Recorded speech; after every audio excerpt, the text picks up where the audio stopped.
Hello everyone and welcome back to Anything Joe's, a collaborative journey through the world of G.I. Joe. My name is Greg Engel, and today we have a very special video for you, probably the most requested thing that we've had since our channel opened.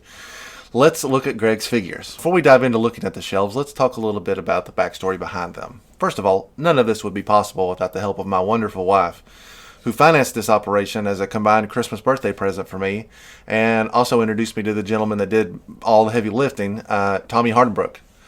The concept of the shelves was simple enough. I really just wanted to be able to display every figure that I owned collectively all together.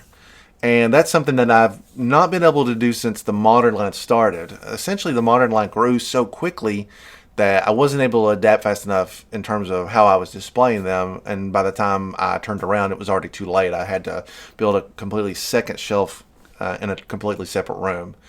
I've always kind of had my G.I. Joes up on display to some extent, but it always bothered me that I wasn't able to keep them all together. So when we started the channel, we were already kind of in a progressive state of getting ready to move. I had basically already started boxing stuff up, and I knew that I wasn't going to see them again for a very long time. Luckily, it wasn't quite as long as I thought it was going to be, and I knew once things got started that I would do my part as quickly as possible. Tommy designed the shelves from the ground up. He knew the dimensions of a figure stand, and that was essentially it. I gave him a rough ballpark on how many figures I thought I had, because I didn't have an accurate number at that time, and he kind of ran with it from there. All of the uniqueness that comes from these shelves is, I give full credit to him. All I did was lay some very simple groundwork.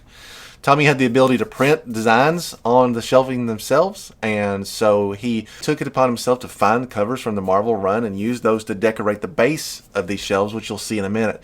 He also tracked down the unique brackets that we used, and he decorated them himself, and I think they turned out great. They look amazing. The groundwork of the shelving system is simple. There's 3 long shelves that go across the entire right wall of my hobby room.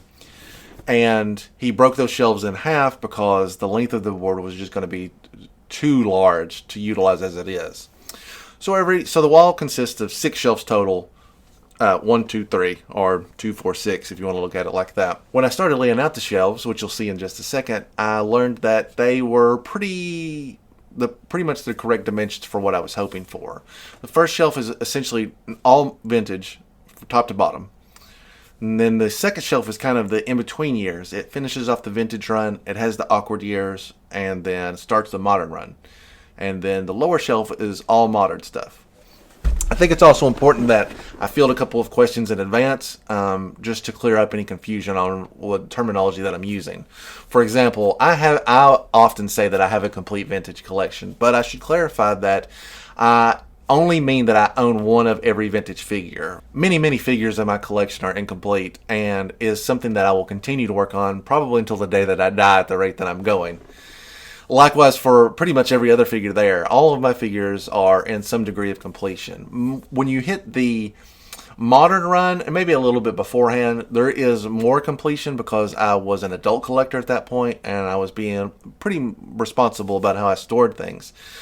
But my accessories are kind of all jumbled up at the time, so I still have a lot of work to do in terms of matching accessories up with the people they go to. So a lot of stuff that you're going to see here is just going to be the figure, nothing else, as I try to seek out their hat, their gun, whatever else. Especially on figures that have a convoluted amount of accessories. Late vintage era, where they came on weapon trees, is not something I'm interested in hunting down directly, so you might see a gun or two here. Secondly, although I've been saying that this is a complete figure collection, actually I reached the end of the shelving and was lacking a little bit of room for kind of that last push. So there are no figure subscription service figures pictured here, no convention figures pictured here. Maybe a couple of other rare pieces that just didn't quite fit in and made more sense for me to store in a protective capacity, just so they would be out of harm's way and maybe display a little nicer. I've picked up some Detolf IKEA cases, which I had been searching for about a year because there's not an IKEA near me. And I've put them together and started decorating them, but we'll take a look at that stuff in a separate video. The task of looking at my entire collection will take multiple videos that I'd like to divide into categories. And obviously figures is what most people want to see the most, myself included. So that was the thing that I put the most emphasis on. You'll also notice that there are very few straight arm figures at the start of this line, and that's because my original 13 straight arm figures are on display right here behind me. I have a 1.5 set that is pictured, and I didn't see the point of displaying both of them. It's very unlikely that I'll play with my straight arm figures ever going forward in the future, but for a display piece, I think it is excellent. Works really, really well. And is another thing that honestly needs to be protected at this age. Playing with a straight arm figure is just a recipe for disaster. As a matter of fact, I broke a Stalker figure this year just by trying to take his gun out. So I'll let those guys stay safe where they are, and we'll probably all be the better for it. Alright, enough of that. Let's take a quick look at my entire figure collection from start to finish. How many of you guys immediately went to that zap and were like, oh my god, he's holding his bazooka? I can't believe I did that. As soon as this video is over, I have to fix it. That's a broken thumb waiting to happen. So here's the beginning of the lineup. Obviously, a couple of straight arms at the beginning because the Cobras don't go inside my little display case. So that's the Cobra Officer, Cobra Trooper straight arm. But everything from then on is 1.5. I have a straight arm Cobra Commander. It's a Mickey Mouse, and it's on the kind of the other end of this shelf within like a special display case. I should note up front that there are a lot of repro parts in my collection, as I've talked pretty frankly about it on the show. So if you see something that looks exceptionally rare, or if you spot something and you're like, that ain't right, it's probably a repro, don't sweat it.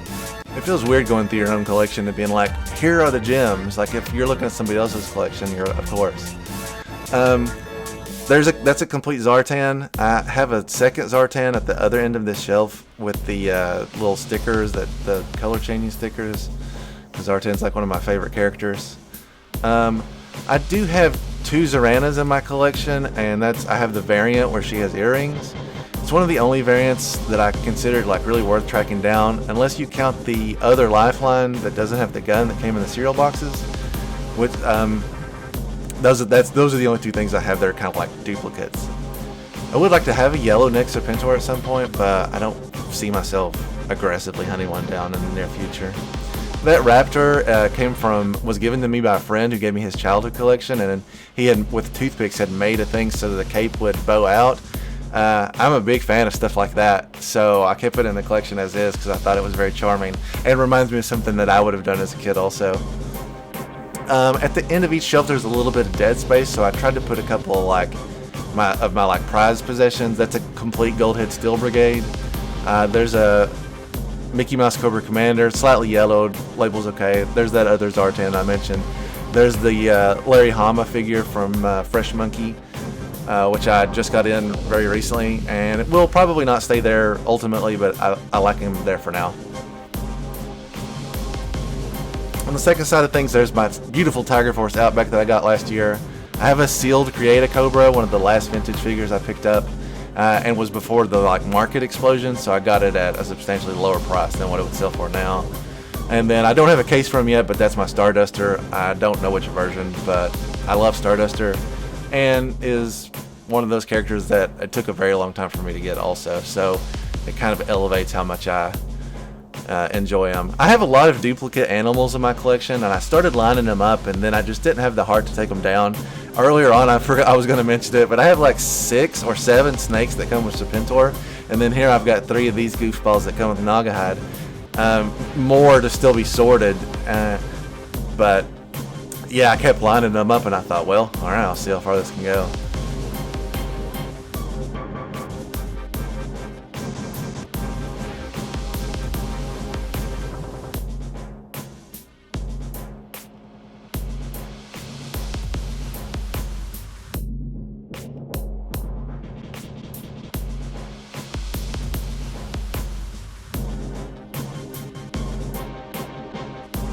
That's pretty much the end of this shelf. The rest of the vintage shelf will be on the beginning of the next shelf, which we'll see in just a second. Alright, so this is the tail end of the vintage line. There's some sweet Dino Hunters there in the front. My Star Brigade stuff is kind of lacking. I have a lot of characters that don't have their armor or backpacks or whatever. My Ninja Force guys could use some work too, but one thing at a time. That's my original childhood Monstro Viper and Bio Viper, which I love tremendously. And actually a lot of this original vintage collection is my childhood collection. Well, I say a lot, but probably 25 to 30% is the figures I had as a child, which is pretty good when you consider the actual number of figures that I have in the collection. And as a part of what makes it so special is that there's so many of them are the actual figures I played with as a kid. Alright, so we've branched over from the original vintage line into the awkward years, or the modern years. Again, I say this a lot, I call them the Big Lots years, because I could only find them at Big Lots. And from this point on, I got a pretty robust collection. I have thinned out this Spy Troops Valor vs. Venom stuff because, I mean, most people will admit that they're not very good figures. I do think there are a couple of gems in here, and at a certain point I was like, I'm not going to get rid of any more, but I did have a lot of, like, not exactly identical, but very, very similar duplicates.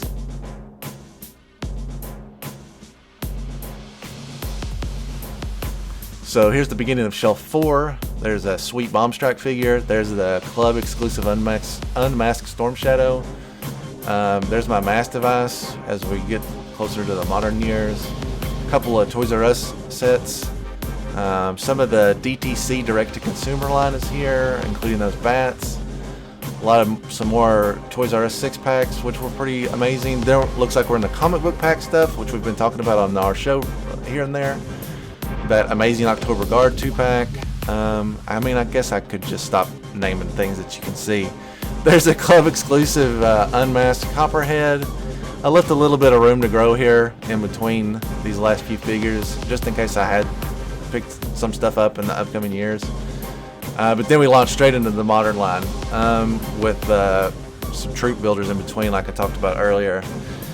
Still working on the placement of these, and it really bothers me that there's a certain wave of these figures that don't have stands. Like that crankcase in the corner didn't really come with a stand like the other figures. I'm still trying to figure out if I can maybe like get those 3D printed or something so I can have everything look like in the same. Alright, bottom row, shelf 5, heavy hitters in the modern line. I found when I was organizing these that there were actually a few figures that were basically exact duplicates that came in like single carded and then also in Ultimate Battle Pack or something like that. So I got to thin up my collection just ever so slightly, which helped a lot because it became a pretty tight fit in the end.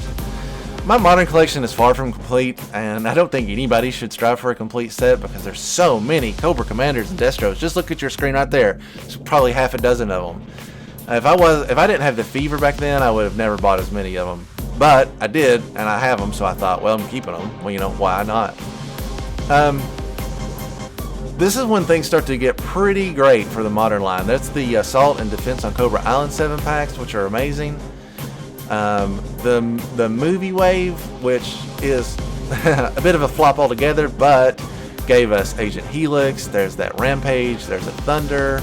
Like, there's some pretty great figures that came out of this set, regardless of how you feel about the movie figures. For some reason, I have no Channing Tatum figures. That seems very odd, considering how many other of the movie characters I have. Looks like we're pushing into Pursuit of Cobra era. There's some other 7-packs here that are Resolute.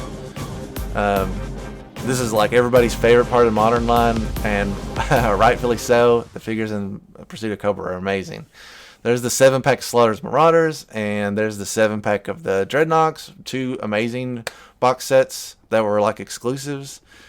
Coming up on the end of that set, as well as the very few Retaliation toys I have. And then this is like the 50th anniversary stuff, the very end of the modern era as we know it, and a couple of the retro figures tacked on the end. Especially fond of that retro Scarlet and that retro Grunt to a certain degree. And that's it. I know there's still a lot of work to be done on these shelves. I have some painting to do. There's some trouble areas where there are no risers, where I haven't quite figured out how I want to display the things there. But I'm working on it, and I think it's pretty close enough now to unveil to the public for their harsh judgment. Thanks so much for watching. I hope you enjoyed this. If there are figures that you've seen that you didn't know existed or you haven't seen in a long time, I'd love for you to leave a comment and talk to me about it. If there's one thing I love, it's unappreciated G.I. Joe figures. And whatever else you guys are interested in seeing, let me know. And that's something that I'll focus on for the next video in this series. Thanks again for watching. We'll talk to you again very soon here on Anything Goes.